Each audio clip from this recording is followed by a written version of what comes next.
You've heard the stories, the pale skin, the red lips, the whispers in the dark, a creature that feeds on life itself. But what if it wasn't just a bedtime myth? What if vampires are real, not with fangs or coffins, but with energy, in emotion, and in the people that you meet every day? Because some vampires, they don't drink blood. They drink light, your energy, your essence, and they drain your spirit, and they leave you wondering why you're so exhausted all of a sudden. Hi boo, it's me, your medium bestie, the Death Fairy, certified death doula, and your spirit guide to the other side. Ding! Tonight, I'm not here to scare you. I'm here to help you see the truth behind the legend of that vampiric energy that comes out to try to dim your light. Because the truth about the vampire myth isn't about monsters. It's about energy and how you can take your power back.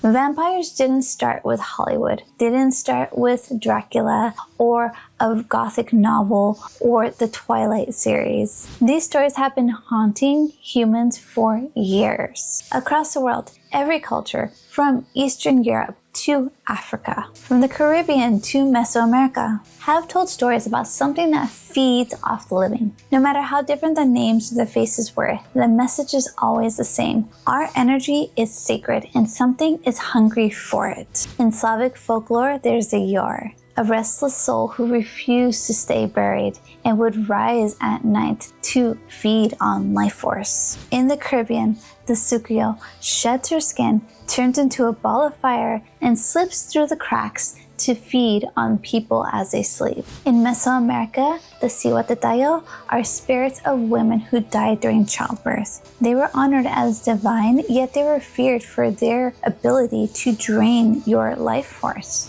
In China, Zhongshi, or the hopping ghost corpse, drains qi, or the vital life force that flows through all of us as humans. So you see, across time and culture, the pattern just repeats itself. There are forces out there who love to feed off of our energy. And it really makes you think that maybe these stories aren't just superstition, but they're a way to remind us that our energy, our life force, is so vital and important, and we have to protect it against all costs. We don't want to feed ghosts or vampires. And when you start understanding the language of lore, the monsters start to make a lot more sense. So let's talk about what an energy attachment really is. I've talked about these before in past videos, but let's say a person dies. Their spirit chooses not to go to the spirit world and stays here on our earth plane without a body. So it's just the spirit that's here on earth. These energies can attach themselves onto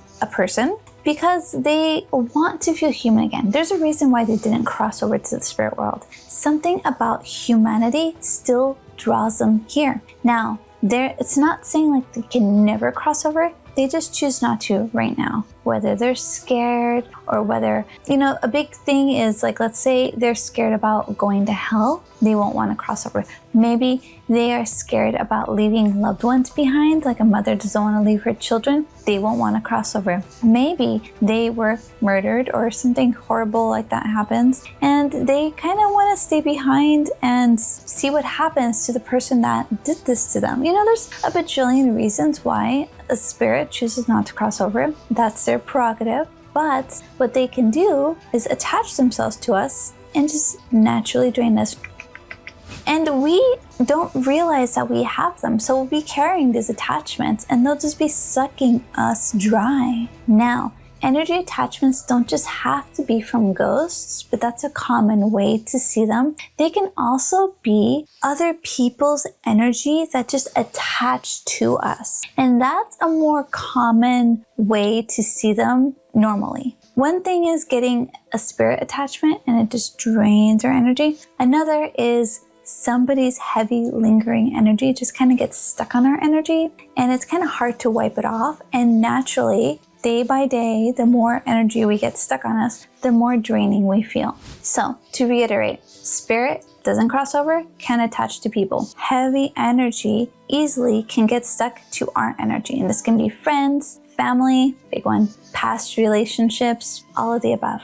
And let's remember that heavy energy can also be passed down through our bloodline from our ancestors unknowingly. And for me, I can see this as I have a big female trauma in my bloodline. I used to call it a curse, and it's just something that I've noticed that has been repeatedly happening in my family. So for example, everyone in my family got married at 18 years old, including myself. That's a story for another day. That being said, I was like, this is a curse. This is something that's been happening forever. But it's also kind of like an inherited imprint of an energy. Something about needing to settle down at that age, whether it's toxic or not toxic, that's another story. Something about that has been happening in my family. Now, you might have your own that you may have picked up on or maybe haven't picked up on. You can do some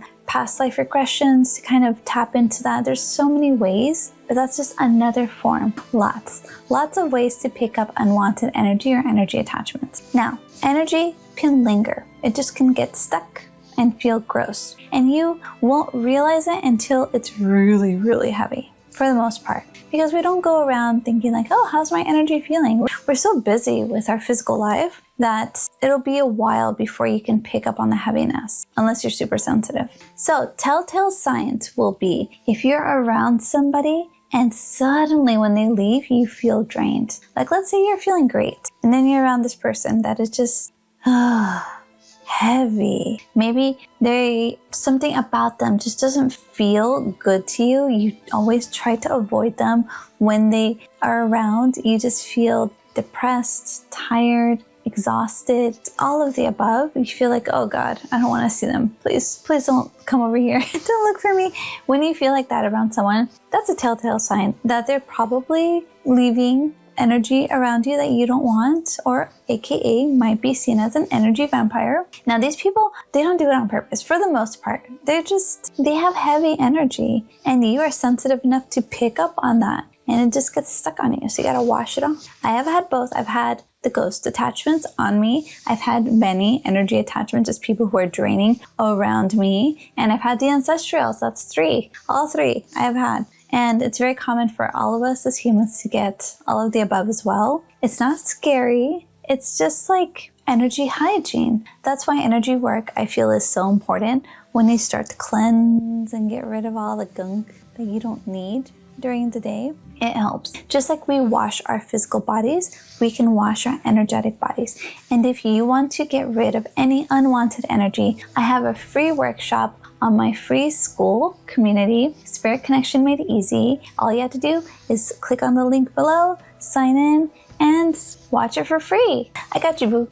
Now, there was this one time that I had a group of toxic friends. Now, these friends seemed on the surface like a great group. We would get together, we would talk about rituals, energy work, things like that. But I noticed that I would feel very tired after talking to them, very drained energetically. I noticed that something just felt off. Like I just had this really uneasy feeling after we would hang out or after we would end a chat. And a year or so went by, and it wasn't until the very end of our relationship that I noticed that they were actually talking bad about me the entire time, using me as kind of the butt of the joke. I was the odd one out. I was the one who was always doing metaphysical studies while they just kind of said that they wanted to do it and didn't do it.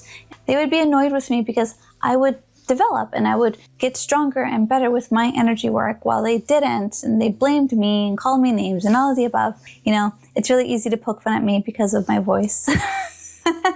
I get that a lot. It's a very unique voice. And the fact that I was always winking and making, silly little gestures. They didn't remember or realize that I spent 10 years in Japan, my formative years. And also that I like winking and smiling, and I have a small voice. I can't help that. Anyways, I digress. I was in a toxic friend group that was very draining to me. That was very heavy. That made me feel like crap.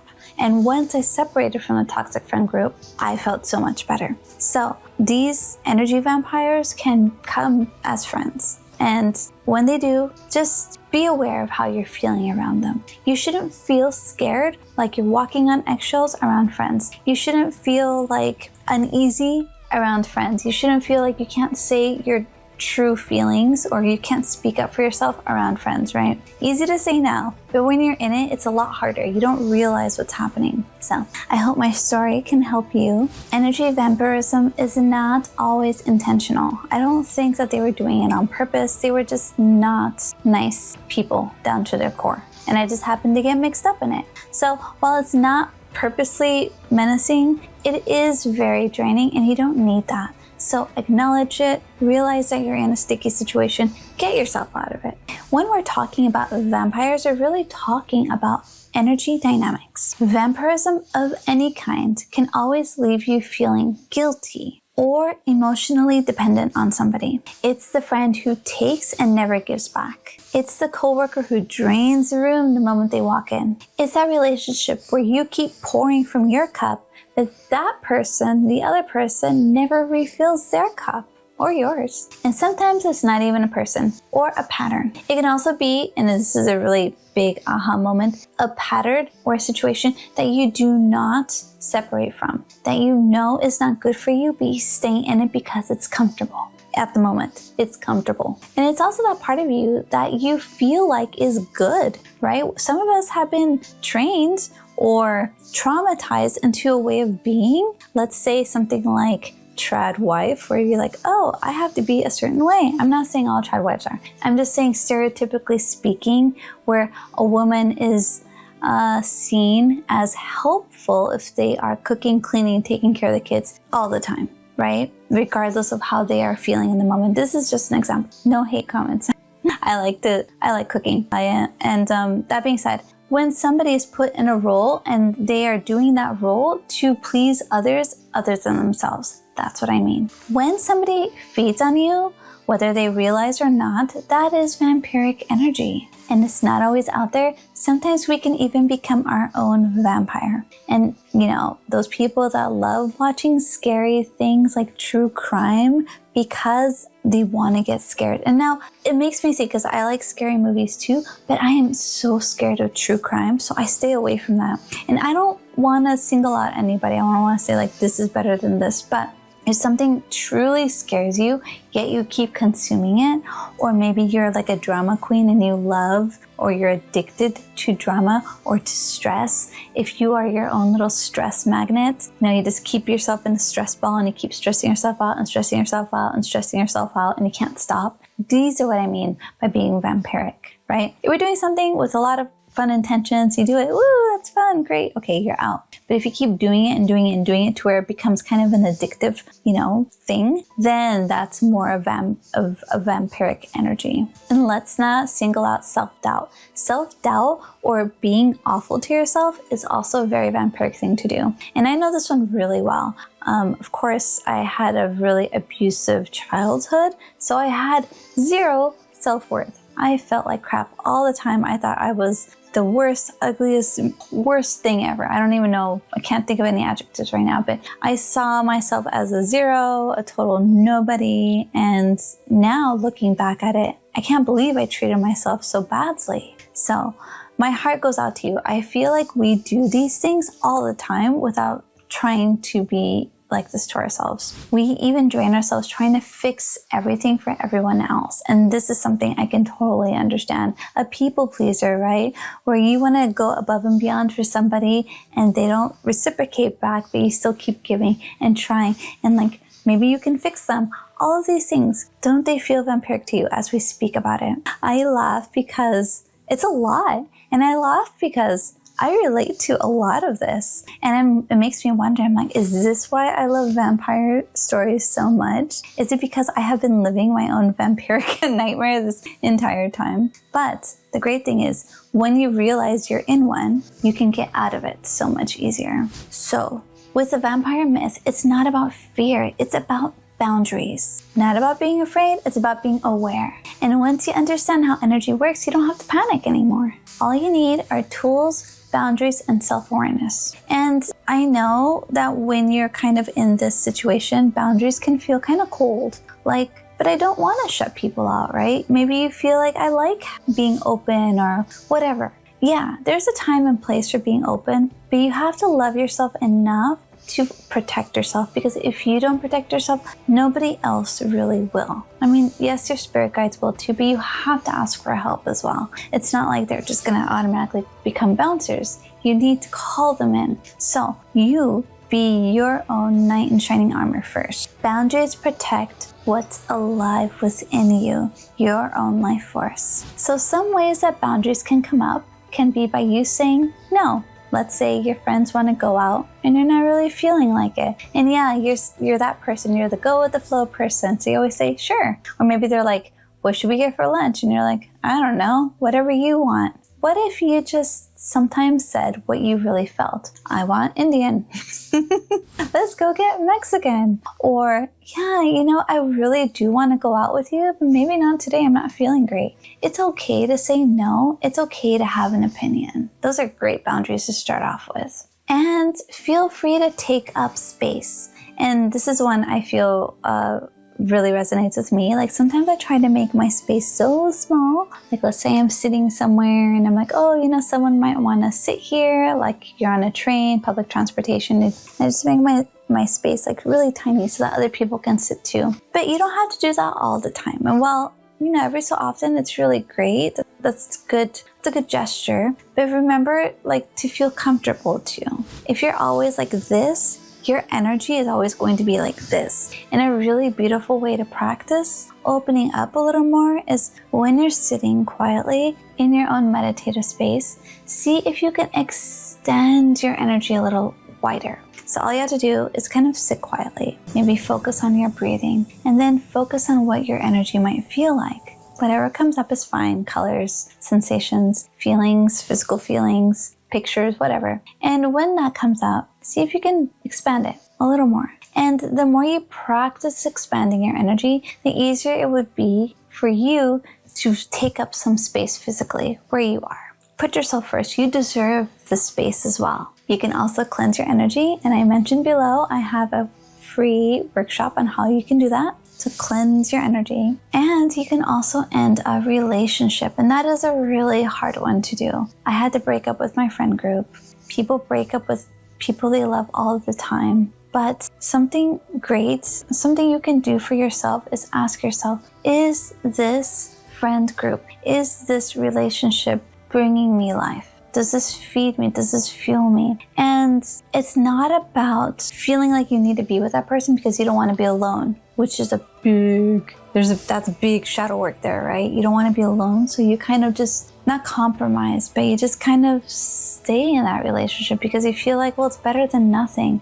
But is it though? I can't help you with that. I mean, I can if we had a one-to-one, but what I'm saying just right here, right now, think about it. What gives you life? Really dig deep into this one. It's a hard one to chip at, but you are so special. You are so important. You are so worth it that you really do deserve the best and more. I'll be your biggest cheerleader in this, trust me. And speaking of these boundaries, it can even mean asking a specific ancestor to take a break. And so, for example, in my case, how I said everyone married at 18, right? I can ask that ancestor who started it, not even needing to know who they were or why this happened. And it can go, hand in hand with not wanting to be alone and just saying yes to the first person that asks, who knows, right? Whatever that energy is, just say that energy of settling down at such a young age is not something I need right now. You can stop it. You can be the curse breaker in your family. It's an interesting one, and it's something that I feel like we can dive deeper into with another video. And if you'd like this video, let me know in the comments below.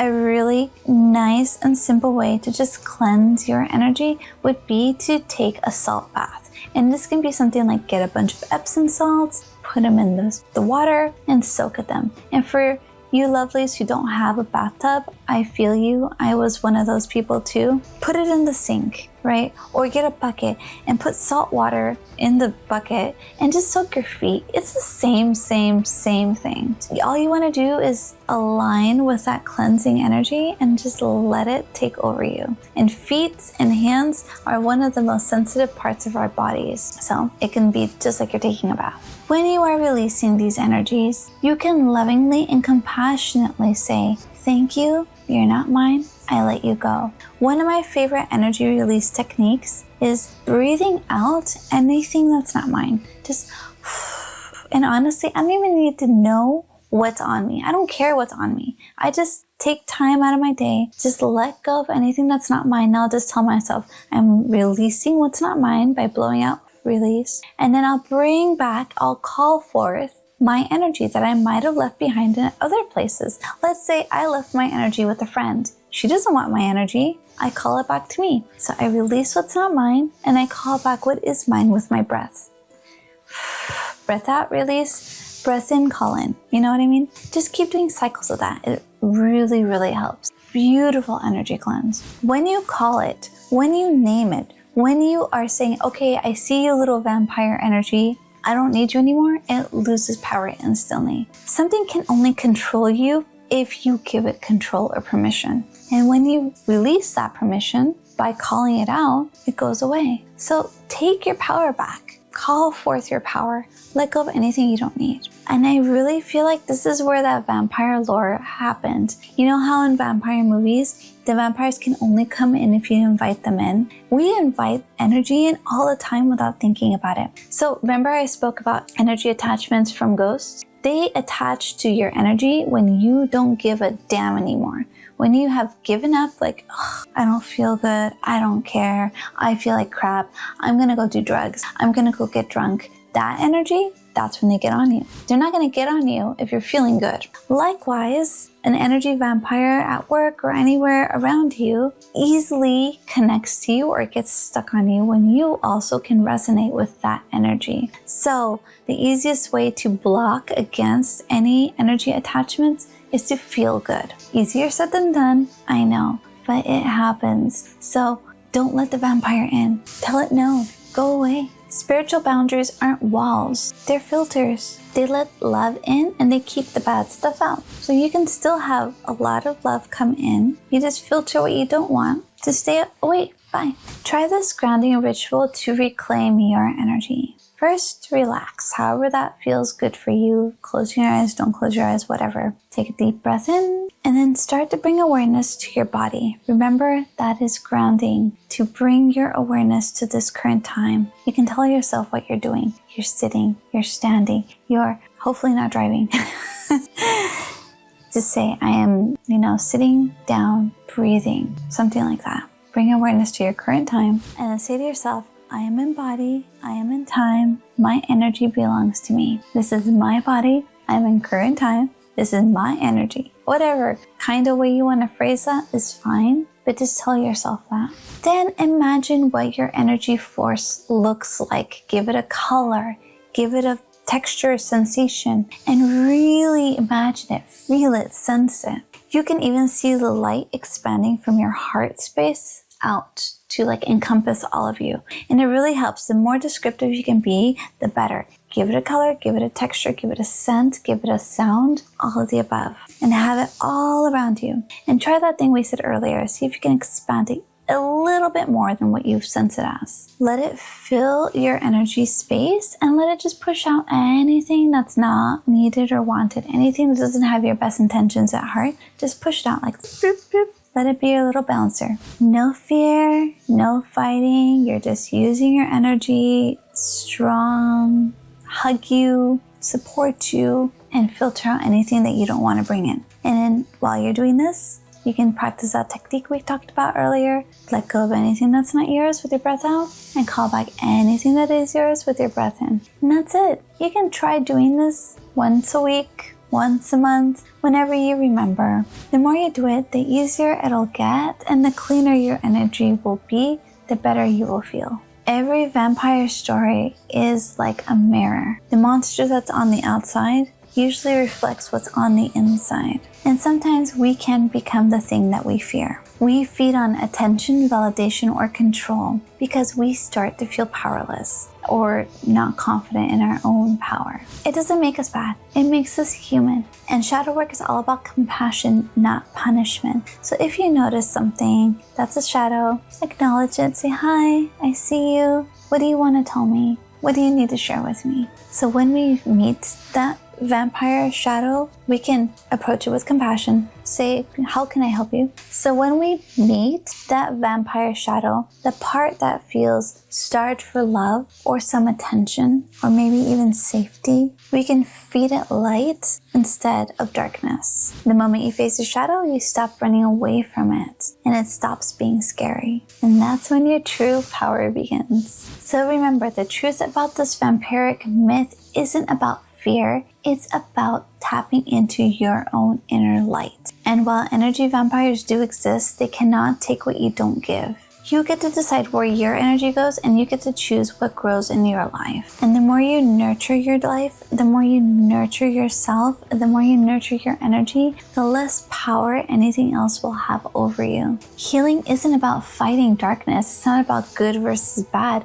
It's about remembering your light and how powerful you already are and how nothing can mess with you if you don't let it. So if this video stirred something within you, maybe a memory, a feeling, or past version of you that just feels unseen, I got you, boo, and you are not alone. Energy attachments are real, but healing is real too. And if you want to learn more about how to cleanse yourself from any energy attachments or cleanse your home, follow my free school community, Spirit Connection Made Easy, where I have a workshop that can show you exactly how you can remove any unwanted energy from your space, including your own body. So have you ever felt anything feeding off of your life force or draining your energy? Let me know in the comments below. And subscribe for more spirit-led content. Spirit is calling. Will you answer the call? Ding!